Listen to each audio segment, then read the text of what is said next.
보게 되면 예수님을 찾아온 니고데모를 보면서 우리가 알 수가 있습니다. 니고데모가 자기의 어떤 그 신분이나 지위로 영적 갈증이나 자신이 구원 문제, 하나님의 백성이 되는 문제가 해결될 수 있었다면 니고데모는 예수님을 찾아오지 않았을 겁니다. 그런데 이 니고데모는 어떤 사람이라고 했습니까? 1절 보니까 유대인의 지도자라, 간언이라고 말씀을 했어요. 니고데모의 신분은 유대인들의 지도자였어요. 지도자란 어떤 사람을 가리킵니까? 당시에 사두개인이나 바리새인 등으로 구성된 유대인의 최고 통치 기구였던 산헤드린 공회의 의원의 한 사람이었다는 것을 말씀합니다. 니고데모가 예수님을 찾아온 시간대는 언제라겠습니까? 2절 보게 되면 그가 밤에 예수님께 와서라고 말씀했어요. 밤에 찾아왔다는 것은 여러 가지 그 의미를 우리가 발견할 수가 있습니다. 사람의 눈에 띄지 않게 또 신중한 그런 태도를 보이는 의미도 있고, 또 낮 시간에 오게 되면 예수님께서 분주하게 이제 보내는 시간이기 때문에 예수님과 진지한 대화를 할 수 없는 시간이기 때문에 밤 시간을 택하였다고도 볼 수가 있는 겁니다. 니고데모는 예수님을 어떤 칭호로 불렀다겠습니까? 2절 말씀에 보게 되면 랍비어라고 불렀어요. 랍비란 말은 저명한 율법 교사를 부를 때에 사용하는 존칭어였어요. 당시 유대인으로서 존경받는 랍비였던 니고데모가 예수님을 향해 랍비라고 불렀다는 것은 매우 이례적인 사건이었습니다. 우선 랍비가 되기 위해서는 정규 교육을 받아야 했고, 또 나이로 볼 때는 만 40세가 넘어야 했습니다. 그런데 예수님은 그 조건에 맞지 않았음에도 불구하고 니고데모가 예수님을 랍비라고 부른 것은 그가 앞뒤가 막힌 사람이기 때문에 예수님을 랍비라고 부른 것이 아니었습니다. 예수님께서 자신이 니고데모가 알지 못하는 영적인 진리를 분명히 소유하고 계심을 인정했기 때문에 니고데모는 예수님을 향해 랍비라고 불렀던 겁니다. 그리고 니고데모는 예수님을 향해 당신은 하나님께로부터 오신 선생인 줄 안다고 말을 했어요. 니고데모는 예수님을 만나기 전에 여러 그 채널을 통해서 예수님께서 행하신 일들 또 많이 생각해 보았고, 또 예수님에 대한 정보도 수집하고 예수님의 존재와 또 그가 한 사역, 또 하나님과 연관을 지어 이해하고 있었음을 알게 하고 있습니다. 그렇지 않고는 예수님을 찾아와서 예수님을 랍비라고 또 하나님께로 온 선생이라고 당신이 행한 표적은 하나님이 함께하지 아니하면 아무도 할 수 없는 일이라고 말할 수 없었을 것입니다. 이렇게 유대인의 지도자 지위에 있던 니고데모가 예수님을 찾아와서 랍비라고, 하나님께로부터 온 선생이라고, 예수님이 행하신 모든 표적은 아무나 할 수 없는 것이라고 말을 했을 때에 예수님께서 니고데모에게 하신 말씀이 있었는데 어떤 말씀을 했습니까? 오늘 3절 말씀에 보니까 진실로 진실로 네게 이르노니 사람이 거듭나지 아니하면 하나님의 나라를 볼 수 없다라고 말씀해 주셨습니다. 예수님께서는 사람의 눈을 피해 밤에 유대 지도자인 니고데모가 예수님을 왜 찾아왔는지 벌써 알고 계셨다는 겁니다. 그것은 영적인 갈급함 때문이라는 것을 예수님께서는 아셨습니다. 사실 인간의 삶의 갈급함, 영적인 문제 해결은 세상의 신분이나 지위, 능력과는 아무 상관이 없기 때문에 니고데모가 아무리 유대인들이 존경받는 지도자라 할지라도 자신의 영적인 갈급한 문제, 제3의 문제, 구원을 받아서 천국 백성이 되는 문제 등은 해결할 수 없었던 문제였습니다.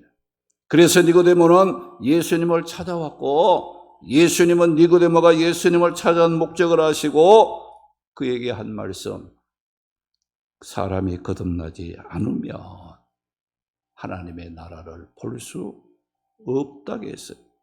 즉 하나님의 나라에 들어갈 수 없다고, 천국 백성이 되는 길이 없다고 말씀하신 거예요. 그런데 예수님께서 이렇게 니고데모에게 거듭난다고 말씀하셨는데, 이 거듭난다, 이 거듭이라는 말은 무슨 뜻인가? 위로부터 태어나는 거예요. 위로부터 다시 태어나는 것을 거듭이로 말하는 겁니다. 거듭난다는 말은 위로부터 새로 다시 태어나는 것을 말하는 것인데, 이것은 하나님의 나라를 볼 수 있는 유일한 조건이요, 이것은 천국 백성이 되는 유일한 방법입니다. 성경에서는 위로부터 새로 태어난 사람을 가리켜서 하나님의 자녀라고 부릅니다. 로마서 8장 14절 말씀에 보게 되면 무릇 하나님의 영으로 인도함을 받는 사람, 즉 위로부터 새로 태어난 사람은 곧 하나님의 아들, 하나님의 자녀라고 말씀했습니다.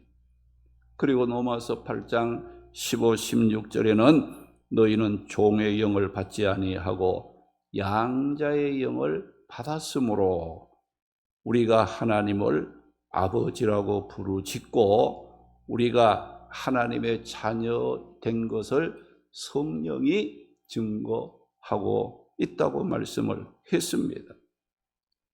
여기 하나님의 자녀라는 말이 가지는 대단한 중요한 의미를 담고 있는 말이에요.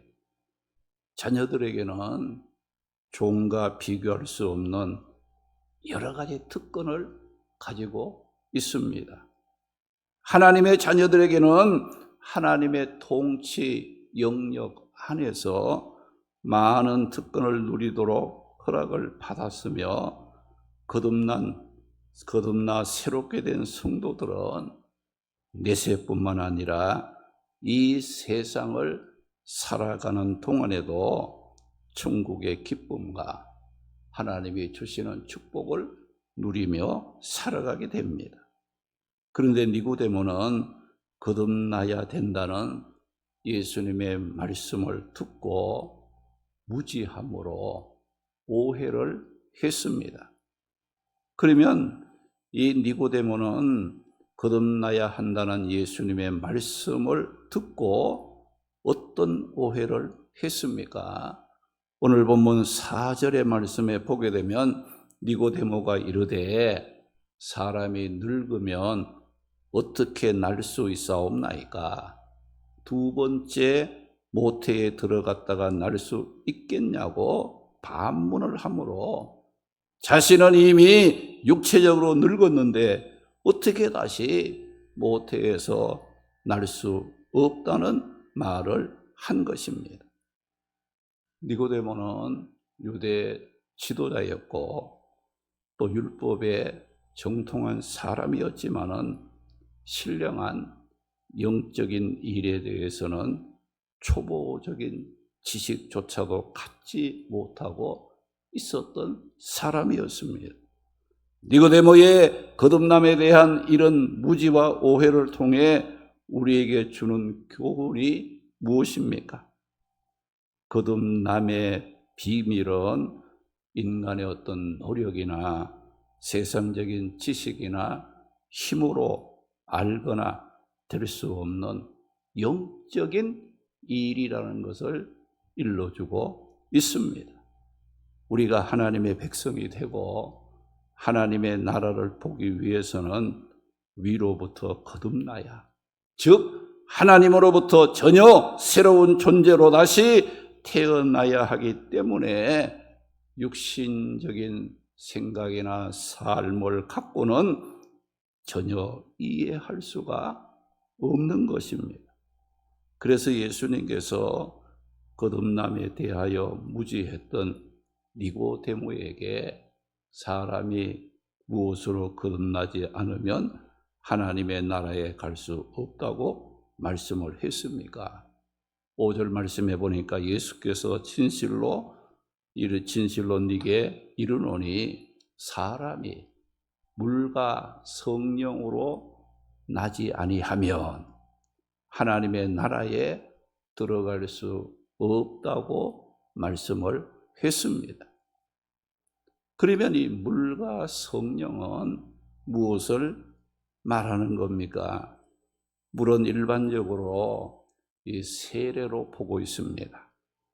로마 제국 말기에 중세 초기에 활동하며 기독교 신학과 철학에 거대한 영향을 미친 인물인 어거스틴과 또 황금의 입을 가진 설교가라는 별명을 가질 만큼 하나님의 말씀을 깊이 이해하고 일상생활과 연결하여 사람들의 마음을 움직이고 삶을 변화시키는 힘을 가졌던 크리소스톰, 그리고 또 웨스트코트, 고대, 플러머 등 물은 세례로 보았습니다.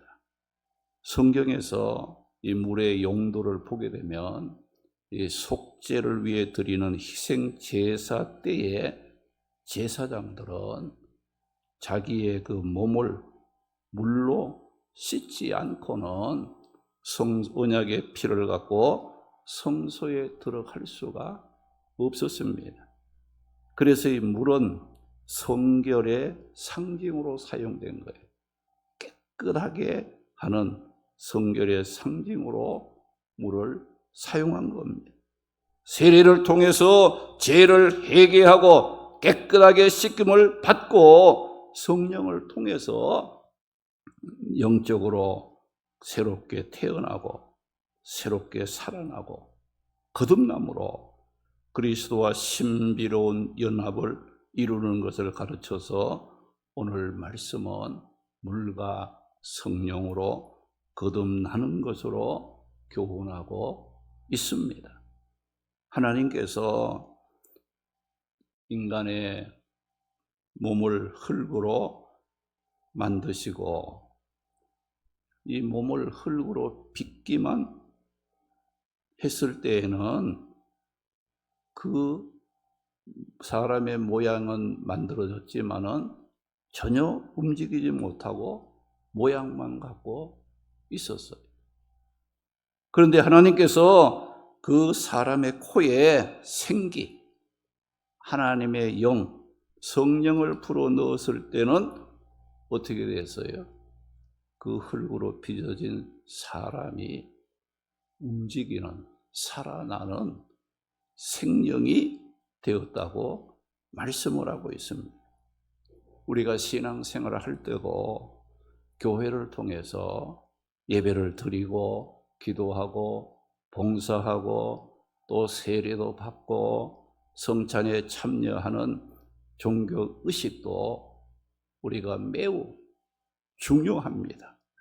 그러나 물과 성령으로 거듭나지 아니하면 물을 통해 자신의 죄를 회개하고 깨끗하게 씻음을 받고 성령을 통해 영적으로 새롭게 거듭나고 살아나서 그리스도와 연합을 이루지 못하면 우리가 예배의 의식이나 또 기도나 봉사나 여러분이 세례를 받고 성찬에 참여하는 종교 의식을 행한다 할지라도 그것은 의미가 없게 된다는 것이고, 다시 말하면 그렇지 아니하면 천국 백성이 되는 길을 걸어갈 수가 없다.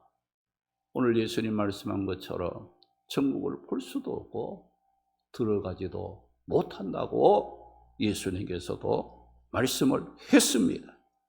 하나님의 나라에는 죄인은 들어가지 못합니다. 예수님께서 십자가에 흘리신 보혈로 죄사함을 받고 깨끗하게 되어 성령으로 거듭난 사람만이 들어갈 수 있는 곳이 어디예요? 하나님의 나라, 천국이라는 것을 말씀하고 있습니다. 그런데 중요한 것은 우리가 거듭났다, 거듭나지 못했다는 것을 어떻게 알 수 있습니까? 우리를 거듭나게 하시는 것은 뭐예요? 물과 성령의 역사라고 말하는데, 어떻게 우리가 거듭났는지 거듭나지 않았는지 그것은 우리의 눈으로 보여지는 것이 아닙니다. 그러나 알 수 있는 방법이 있습니다. 그것은 거듭난 사람의 삶에 나타나는 열매를 통해서 거듭났느냐 거듭나지 않았는가를 확인할 수가 있는데, 이것을 예수님께서는 오늘 이 말씀에 보게 되면 무엇에 비유해서 말씀하셨느냐? 바람에 빗대어서 말씀을 하셨다는 거예요. 오늘 8절 보니까 바람이 임의로 불매 네가 그 소리는 들어도 어디서 와서 어디로 가는지 알지 못하나니 성령으로 난 사람도 다 그러하니라고 예수님께서 니고데모에게 말씀하셨다는 겁니다. 바람이 눈에 보이지는 않지만 어떻게 알 수 있습니까? 물체가 흔들리는 것을 보고 바람이 강하다, 약하다, 바람이 그 방향을 알 수 있는 것처럼 성령으로 거듭난 사람도 그 삶의 열매를 통해 볼 수 있다는 것을 예수님께서 말씀하고 있습니다. 육신의 생각으로는 영적인 일을 우리는 도저히 이해할 수가 없습니다. 죄로 죽었던 우리의 영혼이 물과 성령으로 거듭나지 않고는 결코 하나님의 나라를 볼 수 없고 천국 백성이 될 수도 없는 겁니다. 우리 모두 예수님이 십자가에 흘리신 보혈로 죄 씻음을 받고 성령을 통해 영적으로 새롭게 거듭나 예수님과 연합함으로 천국 백성이 되어 오늘도 천국의 기쁨과 축복을 누리며 살아가게 된 것, 항상 우리가 감사하고 찬송하는 삶이 되시기 바랍니다. 우리 모두 성령 충만함으로 이 땅에 사는 동안 우리의 삶 속에서 하나님의 나라를 이루고 천국 백성으로서 천국을 소망 삼고 언제나 축복 가운데 믿음으로 살아가는 성도들이 되시기를 주님의 이름으로 축원합니다. 할렐루야.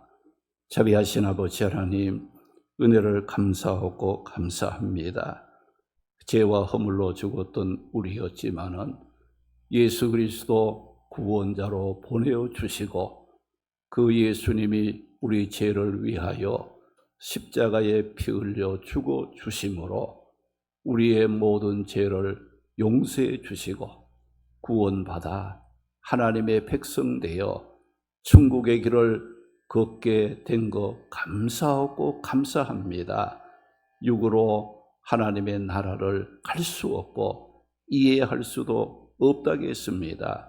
세상적인 지식이나 또 세상적인 신분이나 세상적인 방법으로도 알 수 없음을 니고데모를 통하여 교훈해 주셨사옵고, 아무리 세상의 모든 것을 가지고 누린다 할지라도 물과 성령으로 거듭나지 아니한 자는 하나님의 백성이 될 수 없고 천국의 축복을 누릴 수 없다는 것을 깨우쳐 주셨습니다.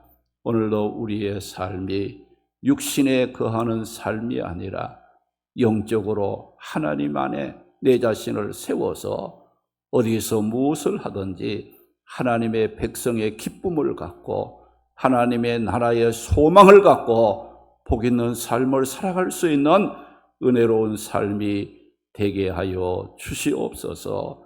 예수님 십자가 그 보혈의 피의 공로를 우리가 헛되게 보내는 자가 되지 않게 하시고, 언제나 예수님 믿고 구원의 기쁨을 갖고 주 안에서 승리하는 복 있는 삶을 살아갈 수 있도록 날마다 성령의 인도하심을 따라 하나님의 나라의 축복을 누리게 하여 주시옵소서.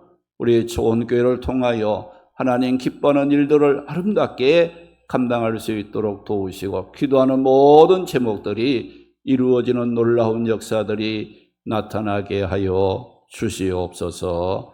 예수님의 이름으로 기도드리옵나이다. 아멘.